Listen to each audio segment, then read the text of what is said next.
Welcome to our 5 quick questions series here at Posse Empowerment. This week is Science Week. We'll be interviewing a female physicist, Miss Denise.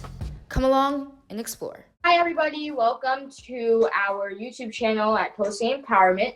Firstly, before we start this interview, I just want to remind you all to please social distance because we are in a global pandemic. Stay 6 feet apart from anyone, and if you're in very populated areas, please wear a mask and make sure to listen to your health professionals, scientists, doctors, because they know what they're talking about, and take the proper precautions. All right, so I'm going to go ahead and introduce Miss Denise Anderson, who is a physicist at Bethel Memorial Institute and is the project manager of this company. She lives in Alabama. She is a wife and a mother of 2 and has a degree in engineering physics and a PhD in physics. So we're going to start with our questions. Yep. So firstly, Miss Denise, what do you do? Well, as a project manager, program manager, senior research scientist, I do a lot of different studies for the military. So we study things like biological and chemical weapons. I just recently completed a study on short-range laser systems for the Navy.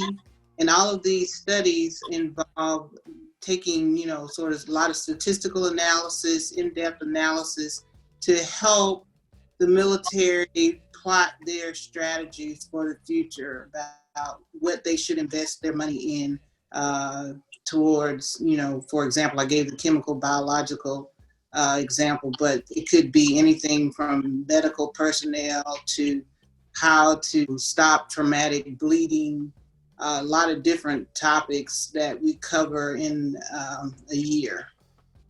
So, Ms. Denise, why is being a physicist essential to our world? Well, physicists, I think, are very fundamental thinkers, critical thinkers, and often see problems from a different light that others do not. So it's very important as a part of a community that physicists be involved, because we can bring forth, ideas about problems that others may not have seen. And that's also why it's, I say community, because we all have something to add. That's why it's important to have women and men, adults, children, older people, young adults, elderly. We all have different perspectives. And as a physicist, you've been trained in a certain way to look at things in a different light. So, of course, you're going to bring that to the table in every situation. That's cool. That's very nice. So why did you decide to become a physicist? Okay, so I laugh because it wasn't some, long-term dream of mine. I wasn't born into this world thinking, oh, one day I'm going to be a grand scientist.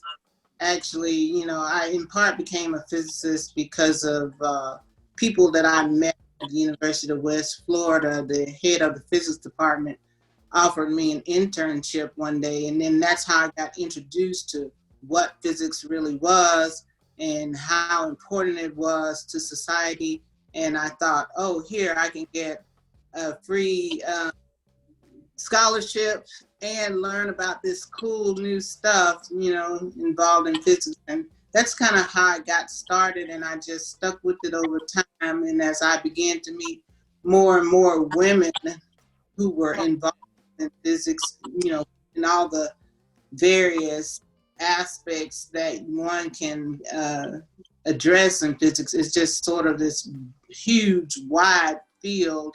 And there's so many things to discover, and there's so many women. People talk about all the women there are in physics, but there are a lot of them, and it's great to share in that with them. Wow, that's very interesting. Did you ever experience any biases in your career? Biases? Yes.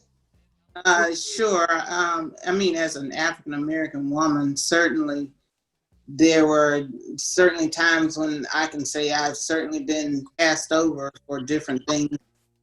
People generally don't have confidence in what you can do, so you kind of have to work behind the scenes often to demonstrate your skills on a level and get them into a place where other people can recognize them so that they can value your work.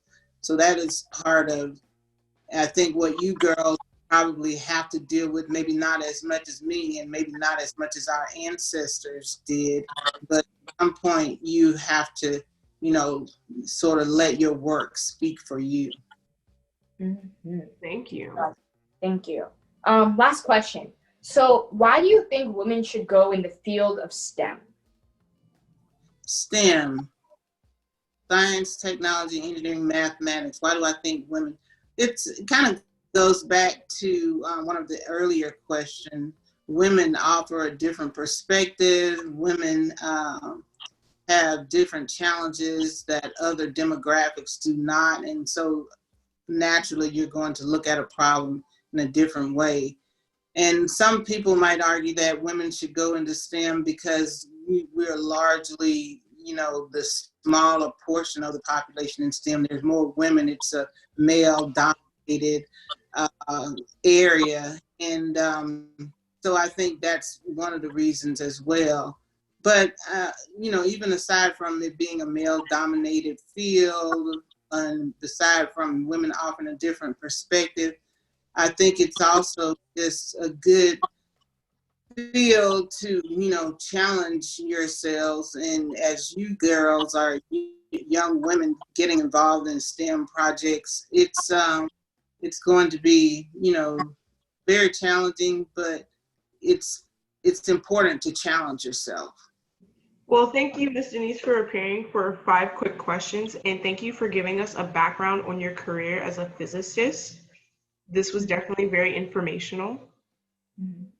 Yep. So thank you all for tuning in to our YouTube channel. Please remember to like and subscribe to get our latest updates and watch our educational videos. Thank you, Miss Denise. Come in. You girls, I wish you much success. Thank you. Thank you. Let's change the narrative. Let's change the narrative. Let's change the narrative.